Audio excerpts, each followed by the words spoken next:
Matinding strategy ng New York sa Game 1, nag-backfire na hutakan ni Haliburton, tatlong superstar ang ginaya. Pero bago natin pag-usapan mga idol, palike naman ang ating video bilang suporta. Final 3 minutes ng laban mga idol, halatang may clear control ang New York with 14 points sa lamang. Pero naging granada bigla ang mga kamay ni Aaron Nesmith. Ilang sunod-sunod na tres para habulin ang laro mga idol. At sa final third possession ng laro, down 3 ang Pacers. Imbes na magbigay ng 3-point shot ang New York, final na lang ni OG Anunoby ang mainit na si Nesmith bago pa ito makatira para imbes na possible 3 points, 2 points maximum lang ang makukuha ng Indiana sa possession at hindi magtatabla ang score. Matinding strategy mga idol. This is a wise strategy mula kay Tom Thibodeau. Ito yung pinakamatalinong strategy kapag lamang ng tatlo, bigyan mo na lang ng free throw ang kalaban imbes patirahin ng tres at matabla pa ang laban.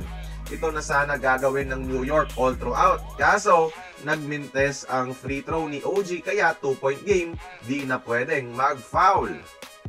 At dito na papasok yung clutch genes ni Tyrese Haliburton mga idol, yung kanyang basketball IQ. Initially, gusto niya sana ng drive 2 points. Kaso nang bigla niyang na-notice na si Mitchell Robinson na ang nakabantay sa kanya, he decided na gamitin ang bilis pabalik sa 3-point line to have an open shot. What an awareness sa isang mismatch mga idol. At ayun nga, open shot. Nag-ala Kawhi Leonard pa sa climax ng tira.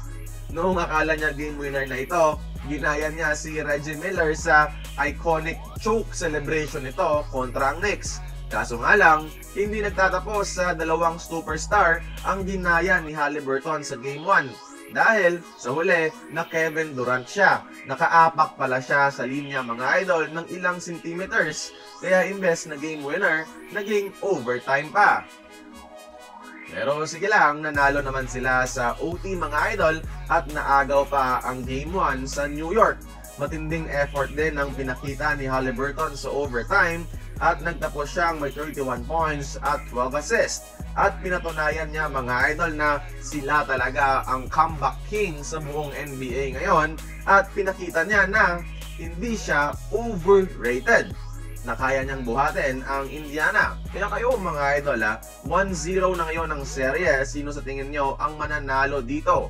New York or Indiana? Comment down below mga idol at pag-uusapan natin yan lahat.